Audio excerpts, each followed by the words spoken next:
चालाक, लोमड़ी, शातिर व्यक्ति इतना शातिर है ना जिसका आप अंदाजा भी नहीं लगा सकते। जो लोग कहते हैं ना लप्पू है, लप्पू तो लप्पू ही है, लप्पू कुछ नहीं कर सकता, भाई ये बहुत ही शातिर दिमाग गेम खेल रहा है। गुलाम हैदर के बच्चे भारत से ना जाए उसके लिए ये बंदा, क्या ही कहूँ, ये इसका दिमाग है।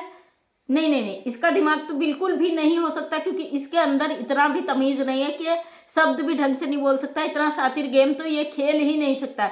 इसके पीछे जिसका भी कारण है हम आप लोग समझ सकते हैं, बताने की जरूरत नहीं है, क्योंकि अभी तक मोबिन मलिक सर के काम में जितनी भी रुकावटें आई है इसके पीछे किसका हाथ है आप लोग जान सकते हो। 2 दिन पहले 3 दिन पहले मैंने एक वीडियो बनाया था और ये हर किसी का जवाब देता है अपने वीडियो के माध्यम से।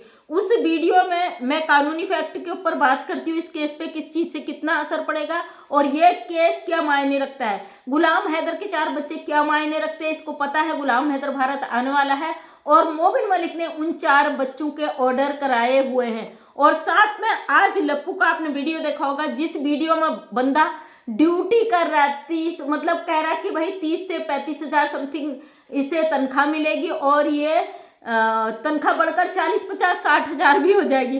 तो ये बंदा 2-3 दिन पहले मैंने वीडियो डाला था जिसपे मैंने कहा था भाई बच्चे अगर ये कोर्ट में पेश होंगे ना, वहां पे ये चीज रखी जाएगी कि 4 बच्चों को पालने के लिए इसके पास आय का साधन क्या है, कैसे ये गुलाम हैदर की 4 बच्चों को पाल रहा है। क्योंकि कोर्ट में जाएगा तो उससे वहां पे जवाब देना पड़ेगा और इसके बाद जवाब होगा कि यूट्यूब में गुलाम हैदर की जो पत्नी हो ठुमके लगाती है, नाचती है, उससे जो पैसा आता है उससे लप्पू का घर भी चलता है और उन बच्चों का पेट भी भरता है। तो इस बंदे ने ये हर चीज देखता है, मेरी वीडियो भी देखता है। जब उसमें मैंने बोला था भाई वहां कोर्ट में तो कानूनी चीजें देखते हैं, जब पूछेंगे कि बच्चों के की कमाई के लिए बच्चों का खर्चा कैसे चलता है, तो बंदा आज वीडियो में दिखा रहा है। अरे क्या ही नौटंकी करते हैं भाई ये इनकी नौटंकी की तो हद ही पार है भैया। भगोड़ी तो ऐसे गाल में बैठ के ऐसे ऐसे बड़े ताज्जुब से देख रही कि भैया आज मेरा पति पहली बार नौकरी ढूंढा। अरे गुलाम हैदर 80-90 हजार रुपये कमा के दे रहा था, तेरा पेट नहीं भरा भगोड़ी, तेरी अय्याशियां कम नहीं हुई, तू इसके 15-20 हजार में तू बड़ी खुश हो रही है। और ये बताओ भैया इंडिया में, दिल्ली में, नोएडा में ऐसी कौन सी कंपनी है भैया 5 पढ़े 6 पढ़े 7 पढ़े को 30-35 हजार की तनख्वाह दे दे। मेरे बगल में ही कई लोगों ने ट्रेनिंग की है, लाखों रुपए खर्च करे और सबने अच्छी अच्छी ट्रेनिंग की हुई है। किसी ने HM किया है, किसी ने BTech किया है, किसी ने कुछ किया, किसी ने कुछ किया, जिसमें लाखों रुपए खर्चे होते हैं। और वो बंदू को अगर नौकरी ढूंढ रहे ना 20-25 हजार से ऊपर की नौकरी नहीं मिल रही, तो लप्पू दिखाना चाहता पूरी दुनिया को सोशल मीडिया के थ्रू कि भाई मैं 30-35 हजार की नौकरी कर रहा हूँ। अबे लप्पू तेरे मुंह में ऐसे झापड़ पड़ेंगे कि तेरे कलपुर्जे हिल जाएंगे। अरे बेशर्मी की हद होती है। गुलाम हैदर के 4 बच्चे भारत में फंसे हुए हैं, पूरा भारत उस पर आवाज उठा रहा है। और इनलीगल घुसपैठी है जो हमारे देश में घुसकर बैठी है ना, चोरी से छुपके से किसी का घर बेच के अपने पति का, इसको लात मार के भारत की जनता ही फेंक देती अगर हमारा कानून इस पर नहीं आया होता, समझे। और हमें अपने कानून पर पूरा पूरा भरोसा। जो लोग कहते हैं ना मंजू वन फेक वीडियो बनाती, इससे पता नहीं है किसी चीज का। सॉरी वीडियो बीच में रोकना पड़ा, कोई अर्जेंट आ गए थे। तो मैं बात कर रही थी, जो लोग कहते हैं ना मंजू वन फेक वीडियो बनाती, इससे कुछ पता नहीं होता। भाई मैं हर बार फैक्ट की बात करती हूँ और जो बात मैं करती हूँ उसे मोबिन मलिक सर सामने से सही सिद्ध कर देते हैं। जैसा कि मैंने कहा था कोर्ट में ये चीजें रखी जाएंगी। लप्पू का सीधे वीडियो आ गया, भाई बैग पकड़ के दिल्ली जा रहा बंदा नौकरी करने, 30-35 हजार की। बाबा आशीर्वाद दे दो, स्कूल का बैग किसी बच्चे का मांग के बंदा लटका के चला जा रहा है। अरे सऊदी अरब से गुलाम हैदर 80-85-90 हजार 1 लाख रुपये भगोड़ी को भेज रहा था। इसकी औकात इस लायक नहीं थी ना, ये भाग आए अपनी अय्याशी के लिए 4 बच्चों को उठाकर भारत, और भारत में आकर ये बंदी छुप गई। अब ये लप्पू के घर में इतनी मजबूर हो गई है औरत, अगर ये घर का कामकाज नहीं करती, झाड़ू पोछा बर्तन, इसकी औकात ही यही है। क्योंकि गुलाम हैदर जो इसके लिए कर रहा था ना, ये तो कहती थी बड़ी मजबूर थी मैं भैया, मुझे तो बड़ा सताया जाता था, मेरे साथ ये किया जाता वो किया जाता। और गुलाम हैदर ने इसका असली पोल पट्टा खोल दिया। भाई कितने महंगे महंगे सूट पहनती थी, कैसी महंगी महंगी पार्टियां करती थी, कैसे होटलों में खाना खाती थी। अब इसकी औकात हो गई 2 कौड़ी की। अब लप्पू को भैया मुझे तो नहीं लगता है कि लप्पू का दिमाग इतना चलता होगा, आप कमेंट करके बताइएगा। क्योंकि लप्पू जिस तरीके से दिखा रहा है ना कि भाई मैं नौकरी कर रहा हूँ, तो इसकी औकात तो दो कौड़ी की नहीं है। 5-6 हजार में नौकरी करता था पहले, जब ये बीड़ी के सुट्टे मारती थी और ये नशे करता था तमाम। तो भाई इस बंदे को कौन नौकरी देगा 30-35 हजार की। अब इसके पीछे जिन लोगों का हाथ है, जिनके चूल्हे चल रहे हैं घर में कि भाई इसके नाम से वो ना जाए, तो उन बंधुओं ने कहा भैया अब तो कहानी बहुत खराब हो रही, क्योंकि कोर्ट में तो चीजें रखनी पड़ेंगी ना। तो इसने कहा नहीं भैया, कोर्ट में पेश होने से पहले ये दिखाओ कि तुम इनकम क्या करते हो। आज ये दिखा रहा भैया मैंने ऑफिस ज्वाइन कर लिया, मुझे ऑफिस से कॉल आ रहा है, और भगोड़ी ऐसे इंतजार कर रही जैसे इसका शहजादा करोड़पति है भैया। बड़ा बड़ा बिल्डर्स और बड़े बड़े जो अधिकारी होते हैं ना, वो नौकरी करता है। इस तरीके से भगौड़ी दिखा रही, तेरी तो औकात दो कौड़ी की भी नहीं है। और लप्पू ने जो हमारे देश के साथ गद्दारी की है, इसका तो डंडे से इसका इतना कूटा जाएगा ना, इसकी इतनी हड्डी पसलियां तोड़ी जाएंगी कि ये खुद की शकल भी नहीं पहचान पाएगा। जो इसके कर्म हैं, उन कर्मों का घड़ा अब भर चुका है। तो दोस्तों, आप हमेशा कहते हो ना सीमा के पीछे क्यों पड़े रहती हो। अरे भाई, हमारे देश में अवैध घुसपैठी केवल सीमा है। अभी बहुत सारे टॉपिक ट्रेंड कर रहे हैं, उस पर लोगों हजारों लाखों व्यूज कमा लिए। नहीं भाई जी, हम व्यूज के लिए नहीं, हम सच के लिए लड़ते हैं, हकीकत के लिए लड़ते हैं। मोबिन मलिक सर इस केस में लगे हुए हैं और हम उनकी आवाज हैं। और इस सीमा हैदर को अगर लात मार के यहाँ से नहीं फेंका तो भाई हम वीडियो ही बनाना छोड़ देंगे। ये जाएगी, जेल जाएगी, इसके लिए पक्का जेल का दरवाजा खुला है। और अब मौका जैसे ही मिलेगा तो उसको ठूस दिया जाएगा जेल में।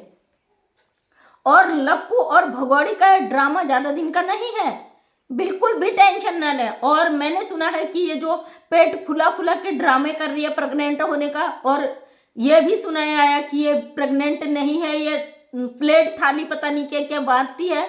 खैर, उससे हमें कोई लेना देना नहीं। 10 बच्चे पैदा कर ले, 1000 बच्चे पैदा कर ले, उससे ये इसका भारत में रुकने का कोई भी मकसद में कामयाब नहीं होगी। क्योंकि मुझे किसी ने कमेंट किया था कि भाई अब तो प्रेग्नेंट है, अब कुछ साल और रुक जाएगी। नहीं जी, बिल्कुल भी नहीं। आपको किसने कहा कि प्रेग्नेंट होता है तो उसे जेल में नहीं रखा जाता।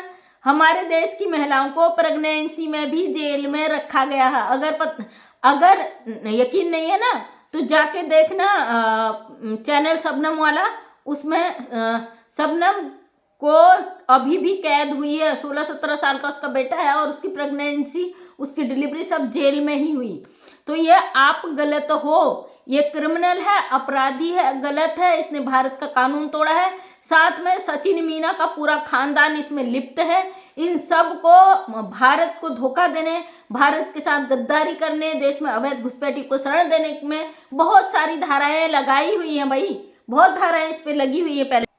और इसके जेल जाना 100% फिक्स है, कोई भी इसे जेल जाने से नहीं रोक सकता। जिस तरीके से इसने अवैध रूप से भारत के अंदर एंट्री करी है ना, उससे भी, भगोड़ी से भी ज्यादा अपराधी ये सचिन मीना का परिवार है, जो आज सोशल मीडिया में बैठकर ये दिखा रहा है ना भैया लो मैं नौकरी करके आया। बेटा, तेरे बाप ने भी कभी नौकरी करी क्या?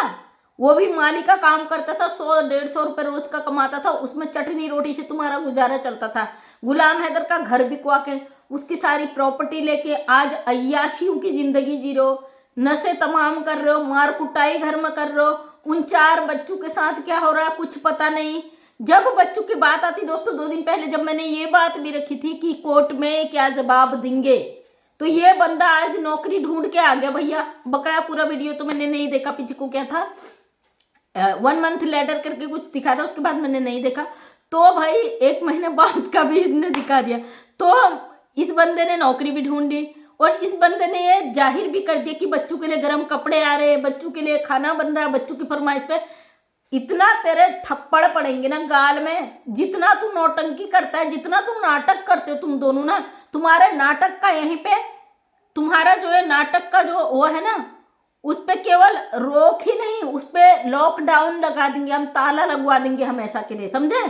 तुम्हारा ये सीरियल जो है इसका अंत होने वाला है। जितना तुम नौटंकी करते हो, जितना पब्लिक तुमसे दुखी हो चुकी है ना, उससे 1000 गुना तुम जब जेल में सड़ोगी, मरोगी, गर्मी में तुम्हें चींटी मच्छर मक्खी सब भिनकेंगे ना, तो तुम्हें याद आएगा कि तुमने कितनी गंदगी की। अभी तुम्हें फर्क नहीं पड़ा क्योंकि अभी तो पैसा आ रहा भाई यूट्यूब से, पैसा से तो इंसान कुछ भी खरीद सकता है। तुम्हारे जो खरीदार हैं, जो आते हैं तुम्हारे पास, मेरे चैनल सब्सक्राइब कर लो, मुझे सपोर्ट कर दो। वो जो लोग आते हैं जिनके दम पर तुम फुदकती हो ना, कोर्ट में तुम्हारे पीछे कोई खड़ा नहीं होगा, समझे? तुम्हारे पीछे जो ये लोग कहते ना, अरे सीमा सचिन मीना जी आपकी जोड़ी सुपरहिट है, और भाभी जी आप पावरफुल हो, आप सनातनी हो, तो ये लोग वहां भिनकेंगे भी नहीं, अपना मुंह दुबका कैसे भागेंगे, जैसे कहते हैं ना बिल से गायब करके। तो ये वैसे भागेंगे। भगोड़े तुझे तो बीच में आगे कर दिया और फंस चुका है लप्पुआ। लप्पुआ तो पूरी तरीके से लपेटे में आ गया, क्योंकि लप्पू ने काम ही ऐसा किया। बेटा तेरा प्यार प्यार प्यार जो तू दिखाता ना, क्या यार तू कैसा छुछंदर, मुझे तो तुझे देख के हंसू या रो समझ में नहीं आता। पता नहीं किस घड़ी में क्या खाकर तेरी अम्मा ने तुझे पैदा किया। धरती पे बोझ के कम था, तुम जैसे मूर्ख पैदा होके यहाँ पे ज्ञान बांटने के लिए आ गए, लोगों को मूर्ख बनाने आ गए। भगोड़ी ने अपनी खटिया खुद डुबा ली, अपनी लटिया खुद डुबा ली, और साथ में उन बच्चों का फ्यूचर इसने दाव पर लगा दिया। लेकिन कोई बात नहीं, इसका बाप आएगा गुलाम हैदर, तो बच्चे पाकिस्तान चले जाएंगे और इन दोनों के लिए होगी जेल, और हम उस दिन का इंतजार कर रहे हैं। तब तक तुम्हें जितना गंद मचाना है ना मचाओ, और तुम्हारी धुलाई हम लगातार करते रहेंगे और तुम्हें बताते रहेंगे भाई कहाँ पे तुम किस पॉइंट पे फंस रहे हो। ओके, इसलिए तुम ध्यान से देखते हो और तुम उस पॉइंट पे काम करते हो तो अच्छा लगता है। फॉलो कर रहे हो ना चीज़ों को। जो लोग कहते हैं झूठा वीडियो बनाते, भाई हर बात सच होती है, तभी मैं यहाँ पे सोशल मीडिया पे रखती हूँ। तो थैंक यू सो मच दोस्तों। मैं मंजू विश्वकर्मा हल्द्वानी उत्तराखंड से एक समाज सेविका हूँ। कई लोगों ने मुझे कहा था कि आप बहुत जल्दी बोलती हो, थोड़ा सांस ले लिया करो। भाई मुझे शुरू से मैं एंकरिंग करती आई हूँ, अपने एनजीओ के फील्ड में मैं खुद एंकरिंग करती आई हूँ। तो मेरा हैबिट है कि मैं लोगों को परेशान ना करूँ, लोग दुखी ना हो सुन के, लंबी वीडियो हो जाए, इसलिए जल्दी सब कुछ बताने की कोशिश करती हूँ। तो उम्मीद करती हूँ वीडियो पसंद आया होगा। अगर पसंद आया तो लाइक शेयर कमेंट करें। नेक्स्ट टाइम मेरा वीडियो देखें तो चैनल को सब्सक्राइब करें। थैंक यू सो मच, सभी का दिल से धन्यवाद।